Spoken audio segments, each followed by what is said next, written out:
Ladies and gentlemen, there is drama in the world of evolutionary biology, in the world of ecology, in the world of wildlife rehabilitation. On April 7th, a company called Colossal announced the rebirth of the once extinct dire wolf, the world's first successfully de-extincted animal. Those are their words, not mine. They claim that they de-extincted the dire wolf. They claim to have done this through genetic engineering. Most evolutionary biologists say, no, you did not de-extinct this animal. Stop exaggerating. Now, just to put things in perspective, this here is Manilow. Manilow is my wife's dog. He's now my dog too. He's grown on me. I like him quite a bit. Despite the human clothing that my wife puts on him, he is a relative of the gray wolf. It turns out that he is more genetically similar to gray wolves than the animals that Colossal has produced are related to dire wolves. So keep that in mind. This little guy right here, full grown, he is more close to a modern wolf than the supposed resurrected dire wolves are to actual dire wolves. Genetically speaking, that is. And genes aren't everything. But knowing this is true, can we really say that the Colossal scientists actually resurrected a dire wolf? Let's do a deep dive into the genetic details that they released in their press release, and then I'll tell you what I think. But first, Shalom. All praises, honor, and glory unto the Most High Yahweh Shami Awashai, Shamra Kodash. Double honors to the elders and the apostles of the Great Millstone, and salutations to all you sincere Kiam. And this is your brother Abawan back again with another video through the spirit and power of Yahweh Shami Awashai, Shamra Kodash. All praises and glory is due. And I think I'm going to title this one His False Miracles. Beware of science falsely so called, right? Basically something like that. Which is basically going into, and let's get that article real quick. The new viral news that came out of Esau Edom, the so called red man, has finally managed to resurrect an extinct species of animal, which is of course the dire wolf. So these scientists have successfully de-extincted the dire wolf, right? And when I first saw that news information, my first thought was, man, Esau lying. Esau is lying. Okay, I know because hey man, once you familiarize yourself with Esau's science, you know that majority of the things that Esau says that scientists have done is either an extreme exaggeration or just straight up false. Okay, so here is an article from the conversation.com. Why, and you can clearly see that the extinct is in quotes here. Why the extinct in quotes, dire wolves are a Trojan horse to hide humanity's destruction of nature, right? And this is a double whammy right here for you, because not only are we talking about Esau's fake ass science, we are talking about, the real impact of Esau's fake ass science, which is the destruction of the earth, okay? The pollution of the earth. So I just want to clarify and state that Esau Edom did not resurrect the direwolf species, but rather, what he did was make a GMO grey wolf, okay? A grey wolf with white fur, right? Basically that's what Esau did, man. And just as the scriptures say, and let me just quickly go to that. That should be the book of Ezekiel 28 verse 3, right? Let's get that. Because this is the false miracles that you see Esau perform in these last days. Ezekiel 28 verse 3. Behold, thou art wiser than Daniel. There is no secret that they can hide from thee. With thy wisdom and with thy understanding, thou hast gotten thee riches and hast gotten gold and silver into thy treasures, right? So basically, man, Esau has all this knowledge and information, right? And that's why he's able to do all these scientific feats and advancements apparently. But let's get another precept. Okay, let's get another precept.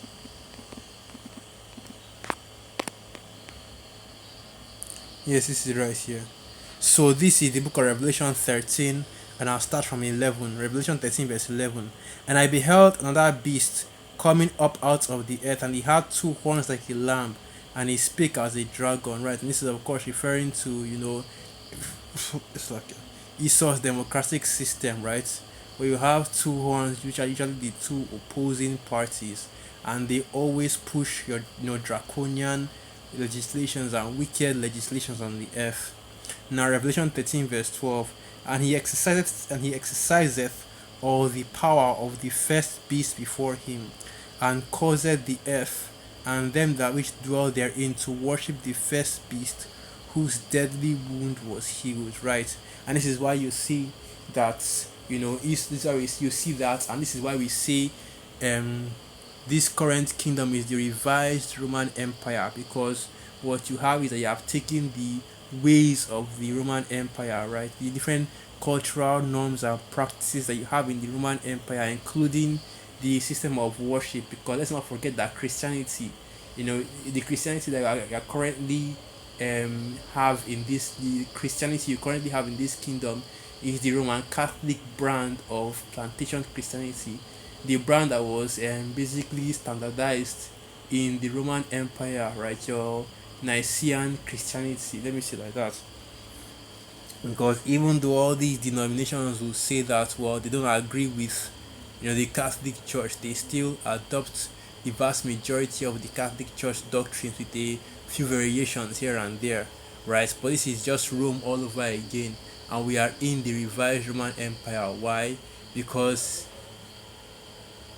this new beast has caused, and just like the scriptures say, he exercised the power of the first beast before him, and caused the earth to worship that first beast, whose deadly wound was healed.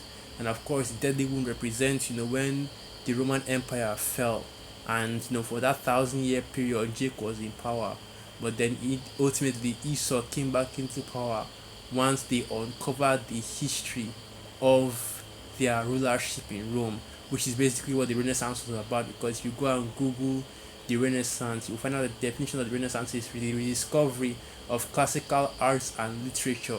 And the classical art and literature that is being spoken about is Roman arts and Roman literature. Okay, so NATO and the EU, the United States government, and really this modern beast system is simply just Rome all over again.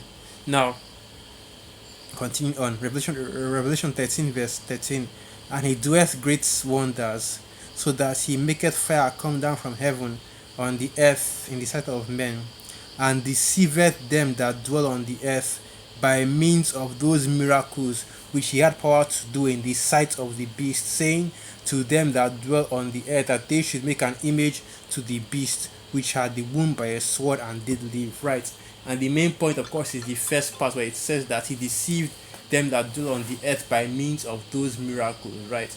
And one of those miracles is bringing back an extinct species. So basically, what Esau is trying to say is that, oh well, we just raised the dead, right?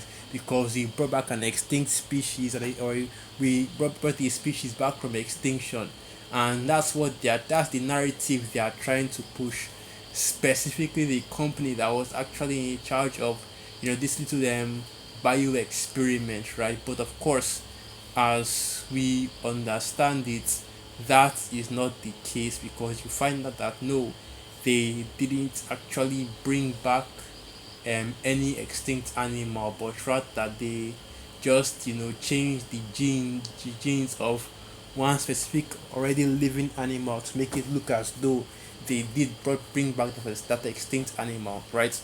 And this is exactly why even the scriptures warns you, right, not just to not be dismayed. Let's get that precept. Let's start from there, right? Let's start from there. Jeremiah. Okay, not Jeremiah, Salakia. But this is why the scriptures warn you not to be dismayed. Alright, let me just get this instead. Psalm 37 verse 7. Right, so this is the book of Psalm 37 verse 7. Rest in Yahweh and wait patiently for him. Fret not thyself because of him who prospereth in his way, because of the man who bringeth wicked devices to pass. Right, so that's exactly what Esau is doing, man. Not only is he deceiving or trying to deceive people by saying, oh, well, you brought back an extinct species of animals, right?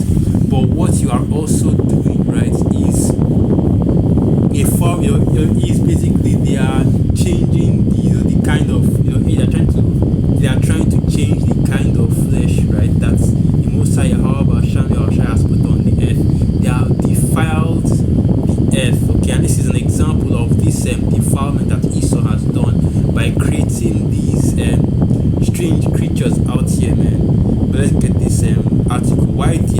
dire wolves are a Trojan horse to hide humanity's destruction of nature.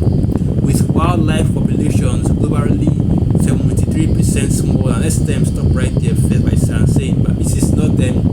Let me just stop right there by first of all say this is not humanity's quote unquote destruction of nature, but rather Esau, okay?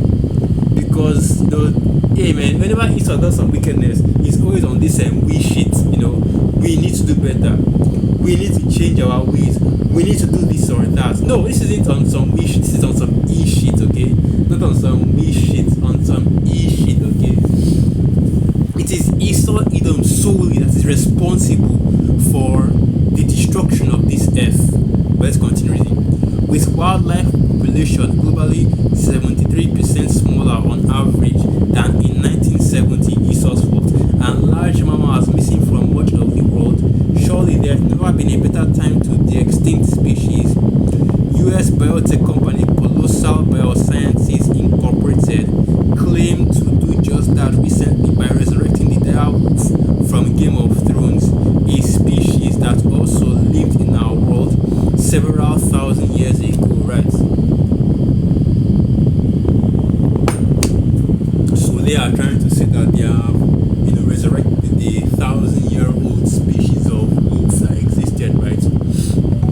Even though they don't know what it looked like, what it sounded like, what it acted like. They're just going off their own basic assumption. Hell, they don't even know if the actual coat of the wolf was actually white, because that's how long it has been since it walked the earth. I think it was like 20 or so thousand years ago. But let's keep reading. According to Esau, of course, because we know that the earth is not up to that old. So now let's continue reading. The potential seems huge. A species in trouble gets a high quality genome and you've made it a safe game point, ready to replay when the environment improves. Didn't get there in time, never mind. You can use frozen remains in the permafrost or shotgun blasted specimens in a museum collection, and pretty soon, even if you don't have those, a dose of generative AI, and you can probably infer some of that genome anyway. A little genetic engineering and you have a species back from the dead ready to go. What's the problem? Well, pretty much everything. These aren't species returned from extinction. They aren't going to be very useful, and in fact may well not survive at all. Most worrying of all, like the phrase and boltings hidden in the hall before the red wedding, it's the ethos of the extinction hidden in those dire wolf puppies that will likely do the most damage to biodiversity if it establishes itself, right? So even just Esau creating these new types of animals, man, is going to break the order which the Most High Yahweh already placed on the earth. And this is what we mean when we say, Esau performs these false miracles. And not only that, Esau, pushes these wicked devices on the earth, okay? This is the man of sin. This is the son of perdition. And now he's using his science in order to try to be as the Most High, bringing an animal back from extinction, right? Which of course, I should say, quote unquote, bringing an animal back from extinction, because you know that this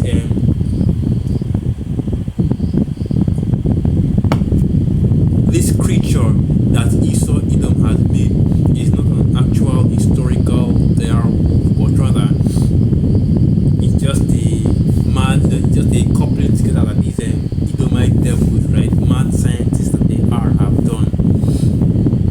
So yeah, let's continue reading. But it's going to just be a major, just a lot of Esau's scientific babble, right? Pseudo scientific babble. So let's continue reading. Extinction has not been reversed. The dire wolf was a very large carnivore that lived in the Americas about 10,000 years ago. Anatomically, it resembled a big, muscular, extra-toothy grey wolf, the species alive today that everyone thinks of when they say wolf. These two pups revealed by Colossal Biosciences are not dire wolves.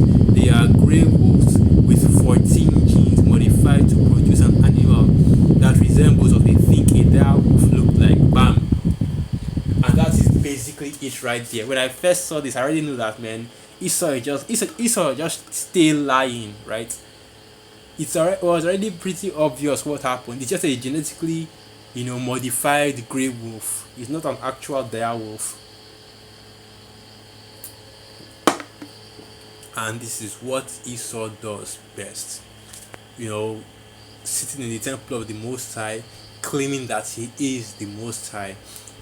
And this is just the pride of Esau on full display, because they have proudly announced that they have, brought back this animal, right, the dire wolf, even though they have no idea what this creature looked like, right? They only have, just the skeleton and bone samples. They have no idea when this creature actually lived, because they are using their usual carbon dating tactics to say, oh well, it was alive 10,000 years ago, which of course is not actually the case, okay? Because the earth, right, or at the very least the creation, is not up to 10,000 years old, okay?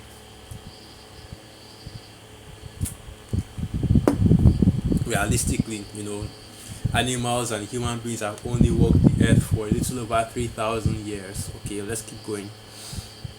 The two pups revealed by Colossal Biosciences are not dire wolves. They are grey wolves with 14 genes modified to produce an animal that resembles what we think a dire wolf looked like. Actually, only one of the 14 was a gene directly from a dire wolf specimen. The others were gene variants from existing grey wolf populations chosen to give physical features that made the engineered wolves bigger and whiter. Over time, gene editing technology could increase the possible number of genes that can be engineered into a host species and increase the complexity of the traits being inserted, but it's not a species being revived, it's a few of their characteristics being borrowed by a species from today. It's like claiming to have brought Napoleon back from the dead by asking a short Frenchman to wear his hat. That's exactly what Esau Edom has done. Now, of course, this is also playing into, these devils creating these abominations on the earth, right? Because that's exactly what Esau is doing with this is gene editing that he's using to claim that he's bringing back extinct species, right? The GMO animals that he has been making on the earth, it's also all part of destruction of this earth. Now you see, okay, more and more why the Most High, however, Sham Yawashai, right, has to destroy this whole planet, okay, especially, of course, Babylon the Great, because of the abominations, right, and the atrocity, the wickedness that Esau has pushed all throughout the earth, and also because of these abominable creations, right, by way of genetically modifying animals and plants. Now, this is the book of Isaiah 24, verse 4. The earth mourneth and fadeth away, the world languisheth and fadeth away. The haughty people of the earth do languish. The earth also is defiled under the inhabitants thereof, because they have transgressed the laws, changed the ordinance, and broken the everlasting covenant. Right? And that's exactly, that's how Esau operates. That is modus operandi right there, right? Because it is by way of these devils, right, Esau Edom's wickedness, and you see that you have so many animals in the endangered species list, or so many animals just straight up, wiped out into extinction, because these devils have no idea how to properly manage the earth, and because the earth has fallen into such a low state during Esau's tenure during Esau's rulership. And of course it did, okay, because these devils are completely clean contrary to the Most High, however, Sham Yawashai. But let's keep reading. Isaiah 24, verse 5. The earth also is defiled under the inhabitants thereof, because they transgressed the law, changed the ordinance, broken the everlasting covenants. Therefore hath the curse devoured the earth, and they that dwell therein are desolate. Therefore, the inhabitants of the earth are burned, and few men left. Right, and that's the situation that you currently have, right, with this whole thing. But let's close out with this. Let's close out with this, right? Oppositions of science, falsely so called, because this is not real science right here. What we see Esau doing by claiming that, oh well, you brought back an extinct, this is not real science, okay? Because real science, as after all, if you go to the etymology of the word science, it goes back to the Latin word scientia, which means to know. But all Esau does with his science is deceive, right? Either by exaggeration or by just straight up lies, the people into believing that this is what, Esau science is capable of, right? But you know that these devils and this devil and his ways is just the ways of deceit and wickedness. So you can't really trust the narrative that Esau gives you, right? The official narrative. So this is the book of First Timothy 6, verse 20. O Timothy, keep that which is committed to thy trust, avoiding profane and vain babblings and oppositions of science falsely so called. Right. And that's exactly what this is. This is another form of pseudoscience, right? Science falsely so called because because you devils did not resurrect any extinct animal, right? All you have done is defiled the work, right? The perfect work of the Most High, however, Sham Yahushai, with your wicked, evil ass gene editing. And the Most High, however, Sham Yahushai is going to destroy you, devils, man. And it's going to bring back the order into the world which you Edomites have destroyed. So with that, I'll end the video right there. Once again, all praises, honor and glory unto the Most High Yahweh Ba'asham Yahweh Ba'asham Raka Kwadash Wa Abad Babal Shalom.